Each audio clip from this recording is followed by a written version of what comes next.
In the videos on this channel, we'll be learning about nonviolent discipline tools, but the tools you use are not nearly as important as the connection you have with your child or the children in your class. So let's start with something very fundamental. Children need to feel safe with us, and they feel safe with us through the connection we have with them. If you just think of who you feel safe with, it's the people that you have a good connection with. Children need to feel safe to learn and pay attention. Not feeling safe takes our attention away from everything else. Even when we think that we're paying attention to other things, large parts of our brains are busy with one important question all day and every day.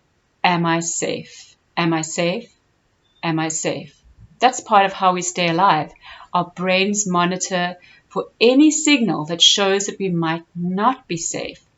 Our senses scan the environment, looking for clues, watching the people around us. And if we pick up a signal in our environment that we might not be safe, that is one of the most distracting things that can happen to us. Your brain will pull its attention away from just about everything else and focus on trying to get safe. Let's picture that you and your partner are crossing the road as you talk about a party that you're planning for one of your children. As you talk about what's needed for the party, suddenly a truck comes around the corner and seems to be going out of control and heading straight for you. What you don't do is say, "You know what, sweetie? Serviettes. Last time we didn't think of that." Of course not. A truck is about to knock you over. You don't think of anything else. You run out of the road and get out of the way of that truck. Your brain is designed that way. When there's a sign of danger, you prioritize getting safe. So it's ironic that when people want children to listen, to focus, to absorb a lesson, they often do so in ways that make children feel unsafe.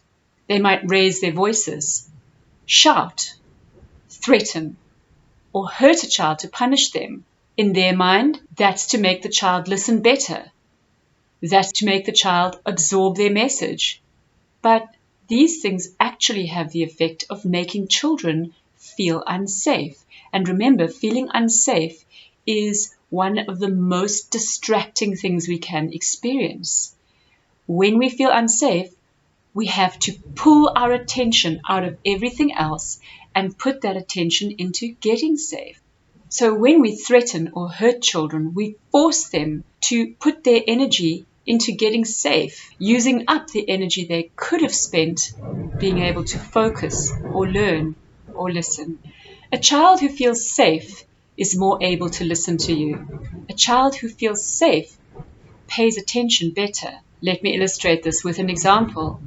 If we look in this picture, we see a young child doing some rock climbing.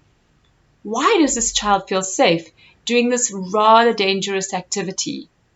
Because he's tied on. If you look there, there's a harness.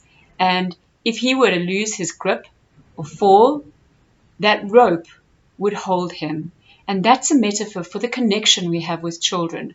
When they feel a good connection with us, it helps them to feel safe. Now I want us to think about what would happen if the teacher was trying to get through to the child and the child wasn't listening. I did some rock climbing when I was that age. My grandparents were rock climbers and wanted to teach me.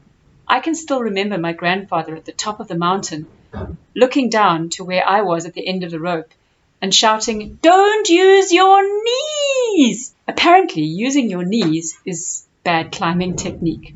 Now, to be honest, I didn't really care about that. You see, when you don't feel safe, you don't really care about technique. And I kind of felt like I might fall off that mountain. So I have to confess I didn't listen very well. Now, what's it like for the teacher or for the parent when you're trying to tell your child something and they just don't seem to hear you? They don't seem to listen. That's not neutral for the parent or teacher. Often the parent or teacher gets really frustrated. They feel like they're not getting through to the child. And this is when parents or teachers start to do things which perhaps we shouldn't do.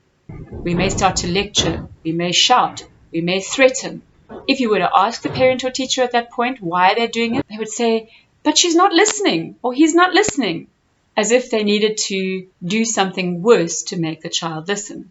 Let's go back to our picture of the child climbing. Let's picture that the teacher is saying, don't use your knees, don't use your knees, and the child doesn't even seem to hear them. Imagine the climbing teacher said, what's really going to get his or her attention? I know, I'll cut the rope.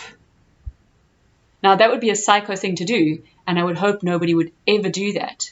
That would get the child's attention, but is there a snowball's chance that the way it would get the child's attention would be something like the child going, oh, you're right, my technique is terrible, let me not use my knees? Of course not. What would happen if they cut the rope is that the child would be completely unsafe. They would hold on for dear life. I can promise you they would not be thinking about technique. And the trust would be broken with the teacher. When we look at it in that example, it looks crazy. Why would you make a child feel unsafe to get them to listen? But this same principle is being applied in many homes and classrooms today. People are trying to get children to listen by making them feel unsafe. And it's not getting the desired results. Of course not. Because when the brain picks up that you are unsafe, you pull your attention out of everything else and you just try to get safe. So as we learn about discipline skills, let's remember this very important thing. Children need to feel safe with us. A safe child is more able to listen to you. In our next video, we'll be looking at attunement. Be sure to watch this as it's the key to helping children feel safe in general and in discipline. For more information about nonviolent discipline, visit our website at www.peacediscipline.com or subscribe to this channel. Thanks for watching.